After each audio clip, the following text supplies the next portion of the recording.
iHeart, get ready. Fantasy football is here. Welcome to the Scout Fantasy Show. ScoutFantasy.com is home to the Fantasy Football World Championships and the best players in the world. Real money winners giving their secrets to help you win. Now exclusively on iHeart. This is the Scout Fantasy Show with your host, the one, the only, Dr. Roto. Hey there, everybody. It's Dr. Roto. Get out the insurance cards. Get out the copay. The office is open, my friends. All right. Let's hope you had a good weekend. Enjoy the Masters. Patrick Reed winning the green jacket. I hate that guy, but he played pretty well, so I got to give credit to him where credit is due. But let's move back to baseball. And I want to talk about some free agency, FAAB bidding. I'll take a look at that. I know I do that in football. And so just to give you an idea what people bid on, Preston Tucker in the FSTA went for $116. I thought that was too high. Ronald Acuna is going to get that job. Jacob Barnes went for $212. Brian Anderson went for $213. At this point, they have $400 left. Yeah, that's not a great number where I want to be. Let's see some good bids here. Matt Davidson went for $60. I thought that was a good bid. Thought that was an interesting bid there. Nick Pivetta, I got for $31. I thought that was a good bid. He had a very good start last week. Howie Kendrick at $11. Interesting. Joey Lucchesi, $11. I thought that was interesting. Let's take a look at labor. Labor's out of $100 there. So people are a little more stingy. Let's see. Zach Wheeler went for $2. I thought that was interesting. Yanni Chirinos went for $7. That was a lot. But I like this kid. And I want you guys to look at him. Maybe you don't know who I'm talking about here. Yanni Chirinos of Tampa Bay. I want you to know that he was their minor league pitcher of the year last year. So last year he threw about 168 innings. The dude had 141 strikeouts and 26 walks. I mean, his whip for the year was less than 1. In his 9 innings so far, he's let up 4 hits, 7 strikeouts, 1 walk. Now, do I think he's going to win a lot of games? No, because he's with the Rays. But with those kind of numbers, I can live with that strikeout to walk ratio. I like that strikeout to walk ratio a ton. I got Dan Vogelbach for $3. I just want to throw out something that happened here. Ryan Healy hurt his ankle and is going in for an MRI. So sometimes injury opens up doors for opportunity. Healy's out, going to miss the first 3 games of the series this week against Kansas City. What if Vogelbach hits a couple of home runs? Now this guy plays more. Sometimes you got to throw $1 or $2 and take a chance that something good happens, right? That's possible, right? So if all of a sudden he gets an opportunity, that makes it so much better for me. All right, I want to do one more here. FAAB results in my NFBC league here. This is a high stakes league. Jacob Barnes went for $209. People spent a lot of money for saves. That's a whole lot of money.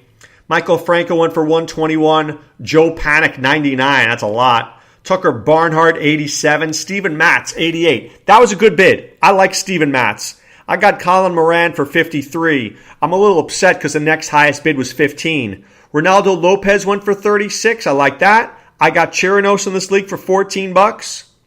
Matt Albers went for $11. I thought that was pretty good.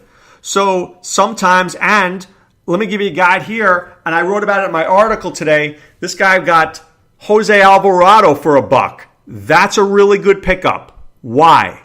Alex Colomé probably going to get traded from the Tampa Bay Rays. Jose Alvarado most likely the closer in waiting. Now watch the difference. You go bid on Jacob Barnes now, cost you $209. Jose Alvarado cost you $1. Right?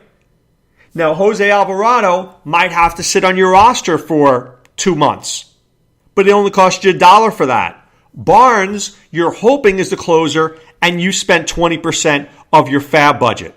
So I like to do what that other guy did and just bid a couple of dollars and look for saves. That's what I'd prefer to do. Versus when a guy becomes a closer, I'm dropping $600 on it. That's a lot of money.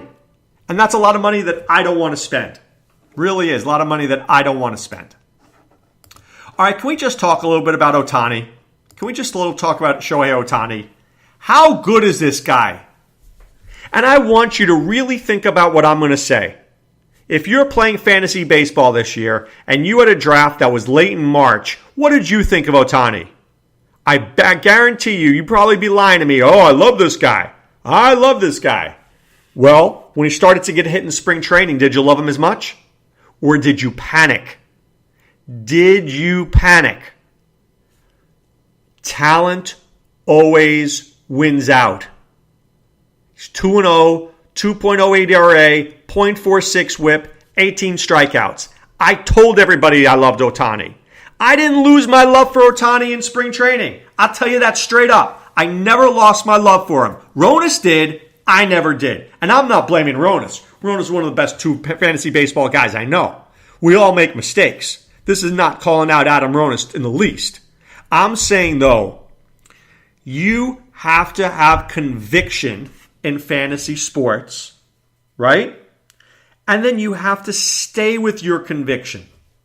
I think that's a real key. You have to have conviction about a guy and stay with it. One of my friends was in an AL-only league. I said, how much did Ohtani go for in your league? He said 15. I said, 15? He said, yeah, people didn't want to spend the money after the bad spring training. I'm like, dude, if I was in that league, I'm betting 20. You have to trust yourself. You're a fantasy sports enthusiast. You're a scout. You are a scout. You just don't get paid for it. You watch the games. You know what you're seeing. You know what you like. If you think Ohtani's good, just because he has a couple bad starts, you panic. And I want to get to that. I've got somebody who is a very big Dr. Roto follower who constantly asks me questions, who panics all the time. All the time. Oh my God, what do I do? What do I do? You gotta be patient. You can't win leagues if you're not patient. You just can't. You've gotta be a good scout. You've gotta watch your players play. And then the problem with baseball is that you have to let them play. See, baseball, your pitcher only pitches once a week. You have Sean Newcomb, right? You got to wait till Friday till he pitches. Man, you don't want to wait. We want instant gratification. But we don't get instant gratification in baseball. Baseball is like the Chinese water torture. One good start, one bad, one good, one bad, whatever. This guy doesn't pitch for another 3 weeks. You know, football's different. Football, we wait around all week, but we hype it up, and then we get gratification on that day.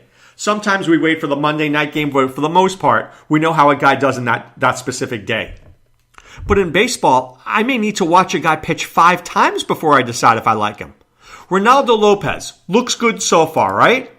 We would agree with that. He's had 2 really good starts. Does that mean he's a really good pitcher?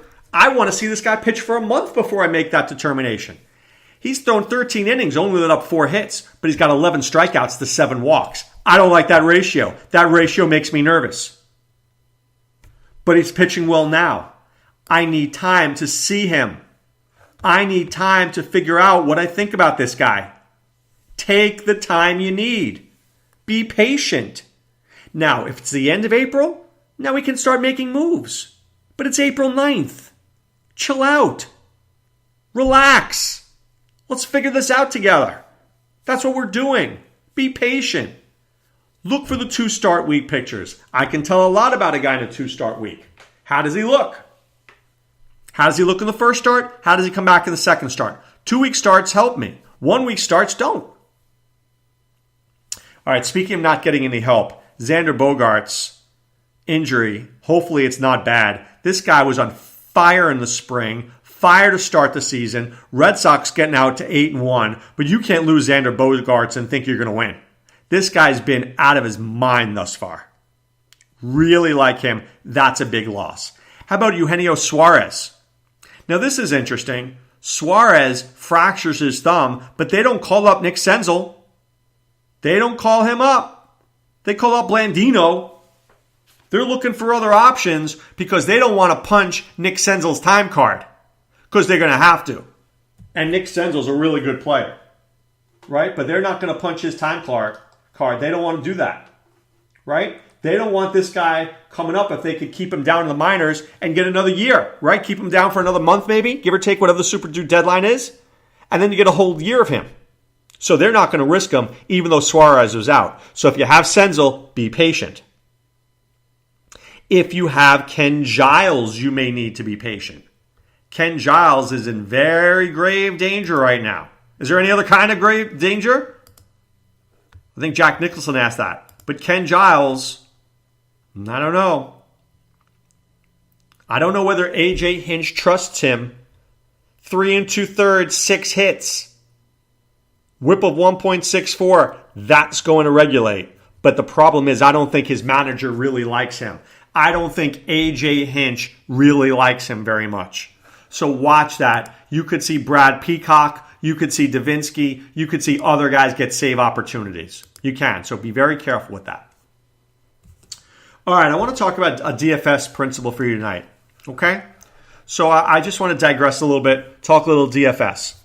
So there are 3 types of lineups I want to discuss with you. Okay? First of all, there is the top pitcher lineup. So on the top pitcher lineup, right, I'm just going to use tonight, I'm on the optimizer here, you're going to have to pay $11,100 on FanDuel for Max Scherzer. When you put him in, you've only got about $24,000 left for the rest of your team. That's a problem. But you're paying up for Scherzer, hoping to get 40 points or more. That is lineup number 1 with a top pitcher. Lineup number 2 is for a mid-price pitcher. So let's say tonight it would be Zach Godley. Giving you an example, I like Zach Godley. He's $8,400. So it's more of a balanced lineup.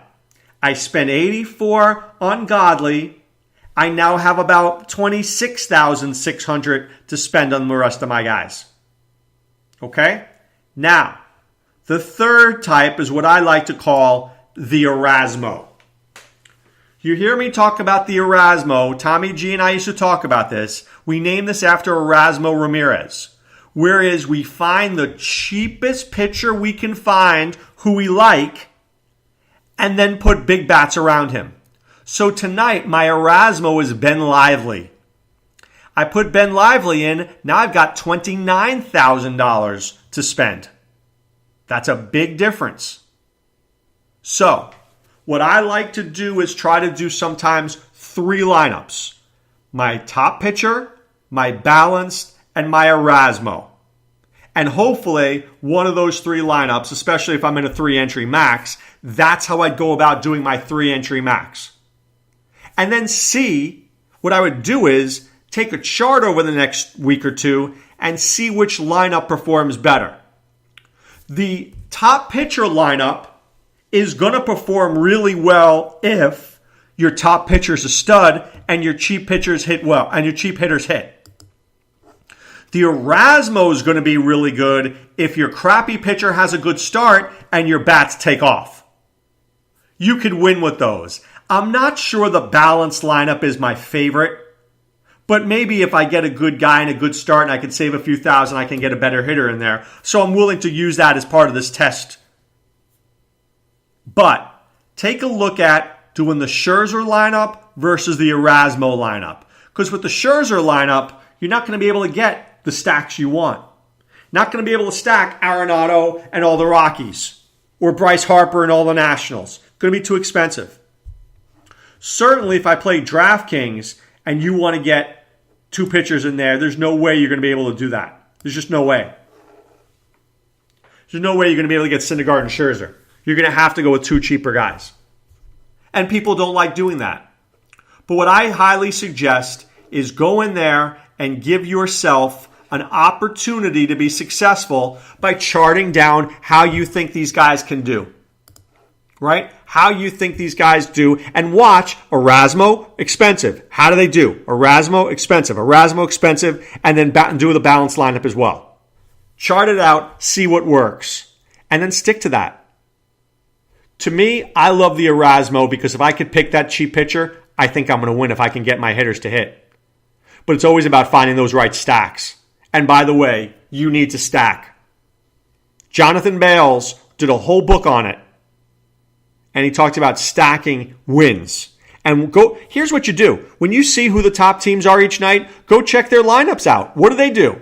I always check the top lineup and I say to myself, could I have had that lineup?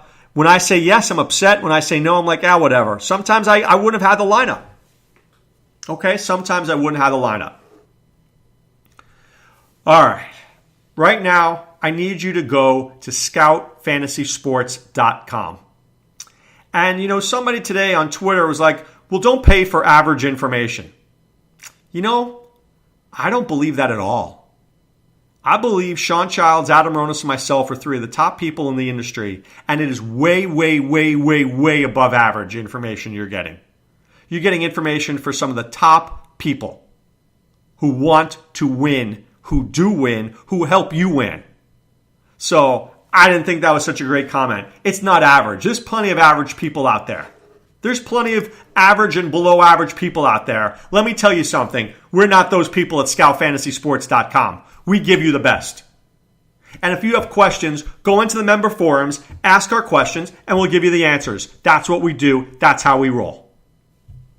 But right now it's time to put away the insurance cards, put away the copay. The office is closed, my friends. Remember, check out scoutdfs.com as well. Look at our optimizer, read our articles, play my visionary picks. I forgot to give you my visionary picks. Oh my God, insanity. 3 guys I like tonight. 1, Bryce Harper. Julio Teheran stinks. 2, Nolan Arenado. 10 for 16 against Clayton Richard. And 3, Pedro Alvarez going up against J.A. Happ. I think he goes yard tonight. I'm locking Pedro Alvarez in visionary style. All right, this is Dr. Roto saying be well and take care. Thanks for listening to the Scout Fantasy Show. There's never been a better time to join the Scout Army. Visit scoutfantasy.com. Use the promo ROTO for 2 months free. And don't forget, fantasy players, please thumbs up the podcast on the iHeart app. See you next time. Go Scouts!